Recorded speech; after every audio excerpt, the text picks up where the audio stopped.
Hi everybody, I'm Ryan. Today we're going to talk about Boggles in Pauper, also known as Aura Hexproof, how the deck plays out, why we have some card choices, and the overall strategy of the deck and kind of explanation. Let's do it.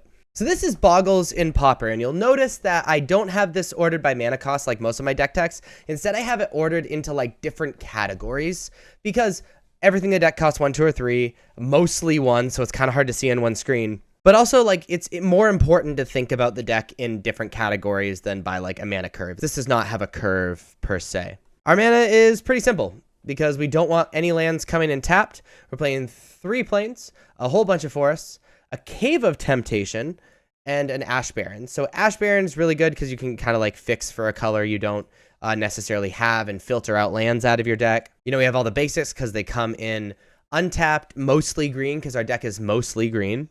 And a Cave of Temptation. The Cave of Temptation is kind of interesting. It can fix mana.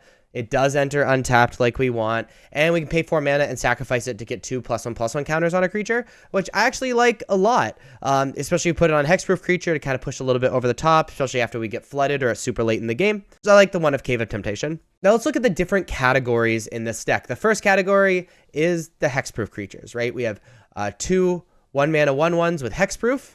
Right? And a Cillian Let's Rocker, which is hexproof and has pseudo-flying, can't be blocked except by creatures with flying. Now, the point of the deck is to take one of these hexproof creatures and put one of these enchantments that increase their power and or toughness on them.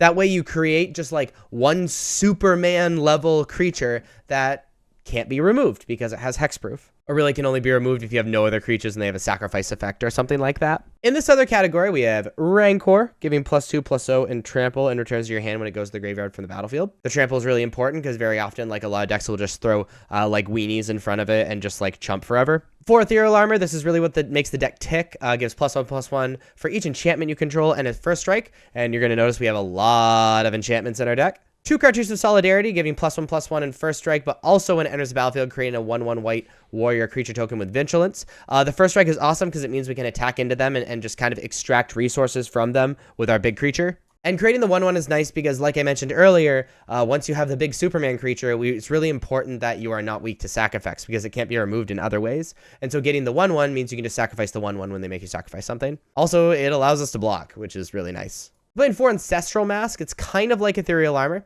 It is a 3 mana enchantment, where enchanted creature gets +2/+2 for each other enchantment on the battlefield. Few things to note. Ethereal Armor counts itself, right? So you can just play it on something with nothing else on the battlefield, and it would get +1/+1. Ancestral Mask does not count itself. It's important to have a bunch of other enchantments when you play Ancestral Mask. But in the deep, deep late game, it can make a creature absolutely ridiculously massive. Also playing 4 Armadillo Cloak. Armadillo Cloak enchants creature, you get +2/+2, and it's trample. When enchanted creature deals combat damage, you gain that much life. Couple things to notice about this. First off, Armadillo Cloak is not lifelink. So when it deals damage, you gain that much life. It is a trigger that enters the stack, which means that you can be killed in response to that trigger, or whatever. Also, if your creature has lifelink as well, in addition to Armadillo Cloak, it'll gain life from that lifelink, and this trigger will enter the stack. And you'll gain that much life. It's not like double lifelink where they don't stack with each other. This will stack with other life gain.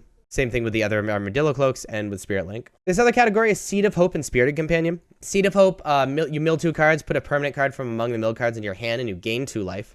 So this allows us to continue to dig for creatures if we need them, or enchantments if we need them, or lands if we need them. Just allows us to kind of filter through our deck. It's very, very good.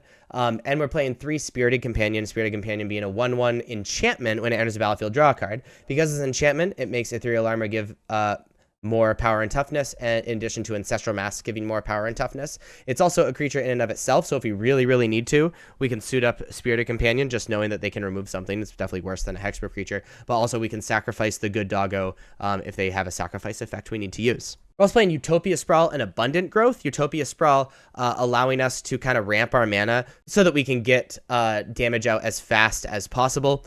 It is also enchantment in and of itself, which again makes Ethereal Armor and Ancestral Mask better.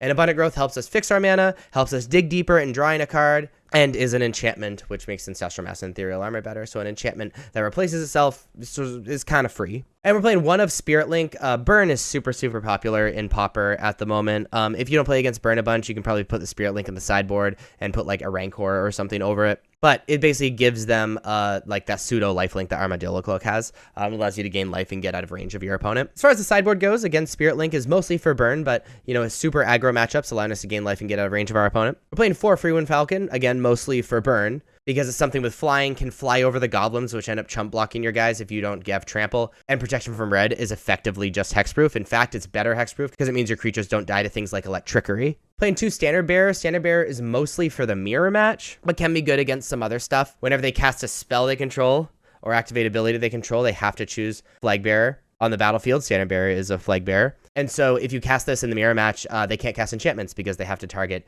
your guy and make your guy bigger. Gutshot, there's a lot of reasons to play Gutshot. It's pretty good against fairies and like the mono blue deck, making so that Spellstarter Sprite can't like counter your stuff as easily, or you can surprise, make it not counter. It's also surprisingly good in the mirror match because of this card like Standard Bearer.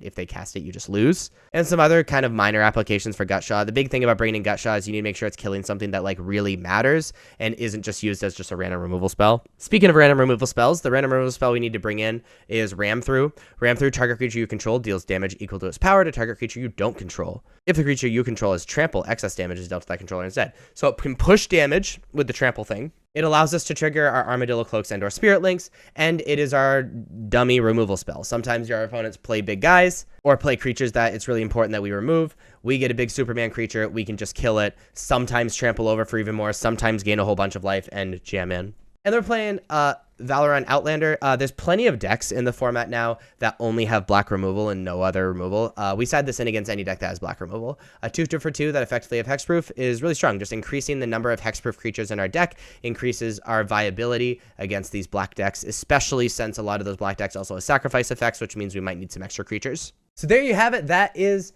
Bogles, also known as Aura Hexproof in Pauper. If you like this video, please be sure to like and subscribe. Check me out on social medias. Links are above me and in the description, especially on Twitch where I stream most nights. What are you doing, Misha? Thank you so much for watching. I'll see you next time. Bye-bye.